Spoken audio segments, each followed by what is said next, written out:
Hello, कैसे हैं सारे बच्चे। कल से हमने नया चैप्टर स्टार्ट किया था, ratio analysis of financial statement start किया था। थोड़ा सा उसको समझा था। रेशियो एनालिसिस होता क्या है, जब हमारे पास फाइनेंशियल स्टेटमेंट्स तैयार होके आ जाती हैं, उस वक्त हमारे पास सब प्रकार का डेटा हमारे पास रहता है। फर्म के ग्रॉस प्रॉफिट, नेट प्रॉफिट, सारे expenses, sales, credit sale, cash sale, सारी टोटल सेल, मतलब हर तरह का डेटा हमारे पास रहता है at the end of the year. और साथ साथ बैलेंस शीट भी, उसकी सारी items, assets, liability, debt, equity, shareholders fund, मतलब सब कुछ। वो डेटा जब तक हम उसका एनालिसिस ना करें, वो ज्यादा काम का नहीं होता। इसलिए जो मैनेजमेंट है वो उस सारे डेटे को उसका एनालिसिस करती है। तो उसका एक टूल रेशियो एनालिसिस, जिसमें हम जो भी हमारे पास डेटा है, हम एक फैक्टर को दूसरे के साथ जब रिलेट करते हैं तो कुछ ना कुछ रिजल्ट्स निकलते हैं। तो उसी को हम रेशियो एनालिसिस कहते हैं। फिगर्स को हम जब दूसरे फिगर्स के साथ, मान लो प्रॉफिट को हम सेल के साथ, एसेट्स को शेयर होल्डर्स फंड के साथ, डेट्स को शेयर होल्डर फंड के साथ, करंट एसेट्स को करंट लायबिलिटी के साथ, लिक्विड एसेट्स को करंट लायबिलिटी के साथ, हम जब इनको कंपेयर करते हैं, इनको रिलेट करते हैं, कंपेयर भी नहीं, रिलेट करते हैं, और हम रेशियो अनुपातिक रूप में जब हम उनके रिजल्ट देखते हैं, परसेंटेज में देखते हैं, टाइम्स में देखते हैं, तो वो रेशियो एनालिसिस। तो कल हमने किया था what is ratio analysis, methods of accounting ratio, objective of ratio analysis, advantages of ratio analysis, utility, किस किस के लिए वो रेशियोज, किस किस के लिए वो फायदेमंद होती है, चाहे इन्वेस्टर है, क्रेडिटर्स है, एम्प्लॉयज है, गवर्नमेंट है, इन सब के लिए, और मैनेजमेंट, इन सब के लिए वो रेशियो बहुत ही लाभदायक होती है। बहुत सारे उन्होंने डिसीजन लेने होते हैं फर्म के, कंपनी के केस में। और लास्ट में हमने कल किया था रेशियो एनालिसिस के लिमिटेशंस, उसकी क्या क्या उसके थोड़े उसकी सीमाएं हो जाती हैं कुछ कुछ कारणों से। तो हमारे पास बिल्कुल एक्यूरेट रिजल्ट किन्हीं कारणों से, ये जो डिफरेंट कारण दिए गए हैं, उन्हीं कारणों से हमें जो रिजल्ट हमें मिलते हैं, हम उनको ऐसा नहीं बोल सकते बिल्कुल एक्यूरेट होते हैं, लेकिन फिर भी ये उसका एक पक्ष है कि उसकी कुछ लिमिटेशंस हैं। लेकिन ज्यादातर वो रेशियो एनालिसिस बहुत ही ज्यादा डिसीजन मेकिंग के लिए बहुत इंपॉर्टेंट होती है।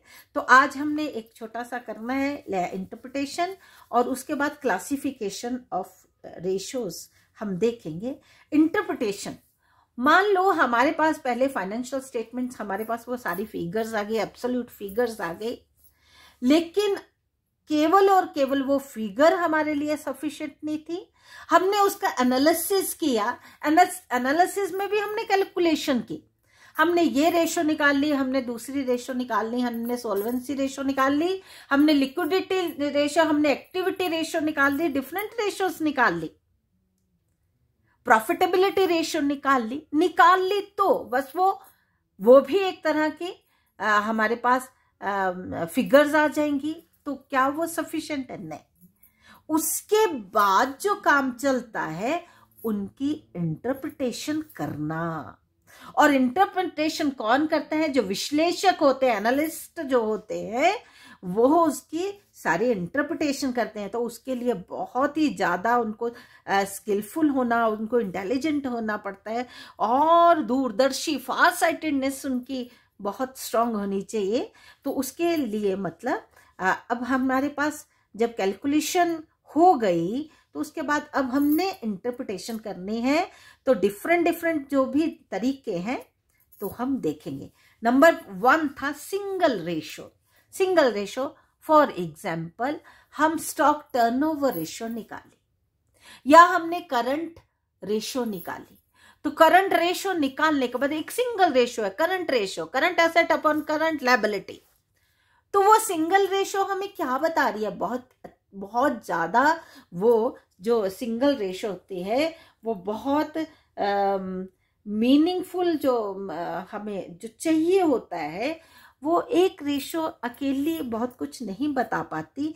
इसलिए लेकिन फिर भी कुछ ना कुछ उससे पता तो चलता है। जैसे करंट रेशो है current asset upon current liability, उसको इंटरप्रिटेशन बोलते हैं कि इस कंपनी की करंट रेशो ये बताती है अगर वो करंट रेशो 2:1 में आए, मतलब डबल हमारी करंट एसेट और सिंगल हमारी current liability. Single means ratio में मैं बता रही हूं 2:1।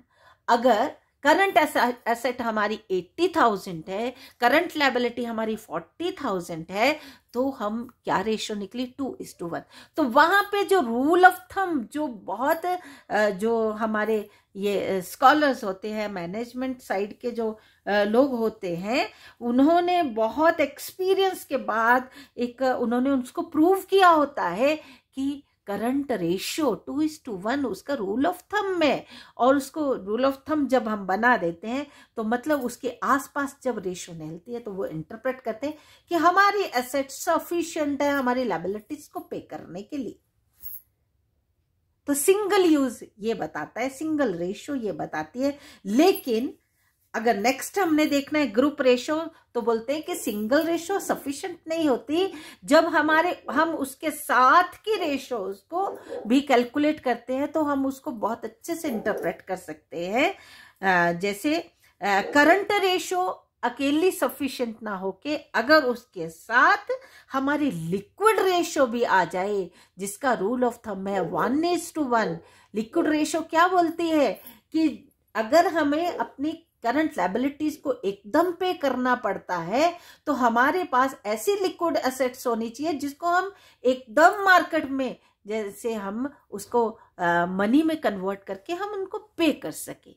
फॉर एग्जाम्पल अगर हमारी करंट लायबिलिटी करंट लायबिलिटी भी एक या दोनों मिला के बैंक ओवरड्राफ्ट में है, जिसको मैं बहुत जल्दी उनको बैंक को रीपे करना पड़ता है, या फिर कोई क्रेडिटर है एकदम से उतावला है कि मुझे मेरा टाइम हो गया अब मुझे मेरे पैसे दो, तो उस समय या तो हमारा कैश इन हैंड या हमारा कैश एट बैंक या नहीं दोनों मिला के, अगर फिर भी वो पूरा नहीं है तो कौन सी ऐसी चीज है जो एकदम से मनी में कन्वर्ट हो जाए, तो मार्केटेबल सिक्योरिटीज ऐसी होती है। तो ये तीनों को हम मनी में, दो चीजें तो मनी में कन्वर्ट हुई हैं, cash in hand cash at bank से जाके पैसे निकलवाए, और तीसरा मार्केटेबल सिक्योरिटी, उसको मार्केट में बेचा और पैसे आए और हमने करंट लायबिलिटीज को पे किया। तो ग्रुप रेशो बोलती है कि सिंगल रेशो कई बारी बेस्ट रिजल्ट्स नहीं हमें प्रोवाइड करती, तो उसके साथ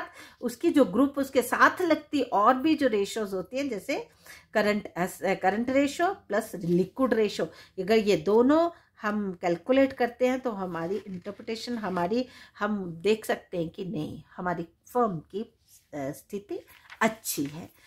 थर्ड है projected ratio for the future.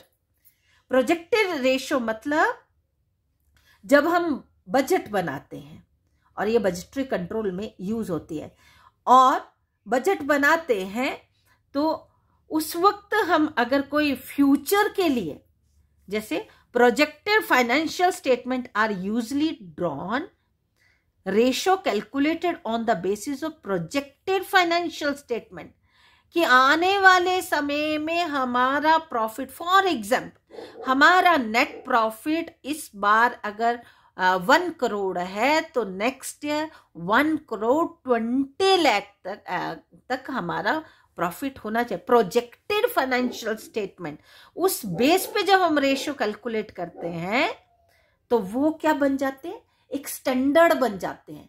जैसे मान लो अभी 1 करोड़ हमारा प्रॉफिट है, हमने 1,20 लाख अगर हमने वो प्रोजेक्ट किया कि अगले साल हम इतना प्रॉफिट कमाएंगे, इतने हम पहुंचेंगे, तो हमने वो एक स्टैंडर्ड तय कर दिया। स्टैंडर्ड तय करने के बाद जब हमने उस पर काम करना शुरू किया तो एक्चुअल रेशो जब एंड में बाद में निकाली तो क्या एक्चुअल, मान लो नेट प्रॉफिट रेशो प्रोजेक्टेड भी निकाली और एक्चुअल में भी निकाली, तब देखा हमारे रिजल्ट कहाँ पर हैं। हमने क्या उस स्टैंडर्ड को पार कर लिया या उससे पीछे रह गए?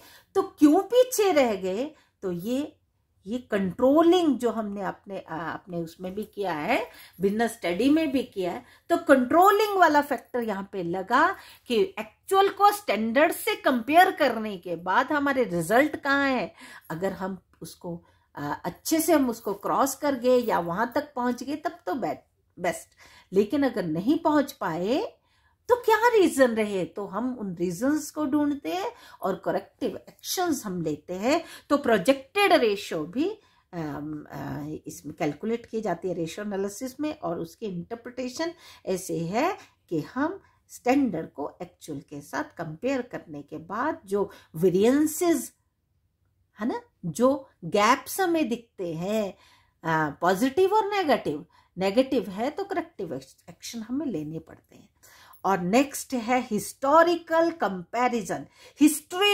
हिस्टोरिकल पिछला जो पास्ट है उसके साथ एक्चुअल जो इस वक्त हमारी मान लो रेशोज आती हैं, हमने कैलकुलेट की, तो उसको कंपेयर हम किसके करते हैं? पिछले साल की रेशोज के साथ जब हम कंपेयर करते हैं प्रेजेंट को पास्ट की रेशो के साथ, तो हमें ये पता चलता है कि हम तरक्कियों पर हैं, हम आगे बढ़ रहे हैं कि हमारा डाउनफॉल हो रहा है।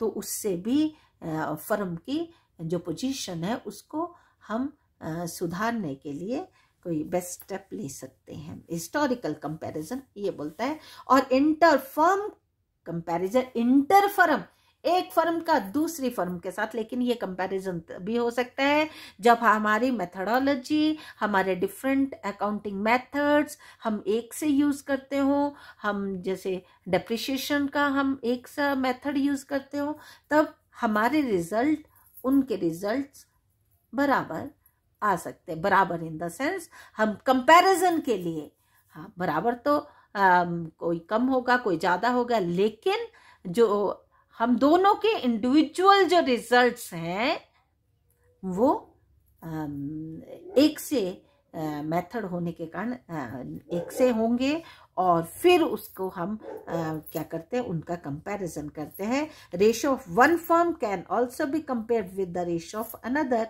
Identical firm. आइडेंटिकल फर्म मतलब जो काम हम करते हैं वैसा ही काम वो कर रही है at the same point of time. Such comparison helps in evaluating relative financial position and performance of the firm. इनके फाइनेंशियल पोजीशन को भी हम अपने और उनके कंपेयर कर सकते हैं, और हमारी परफॉर्मेंस उनसे ज़्यादा है कम है ये भी हमें पता लग सकता है। तो आज हम नेक्स्ट है हमने क्लासिफिकेशन ऑफ रेशो अब स्टार्ट हमने करना है।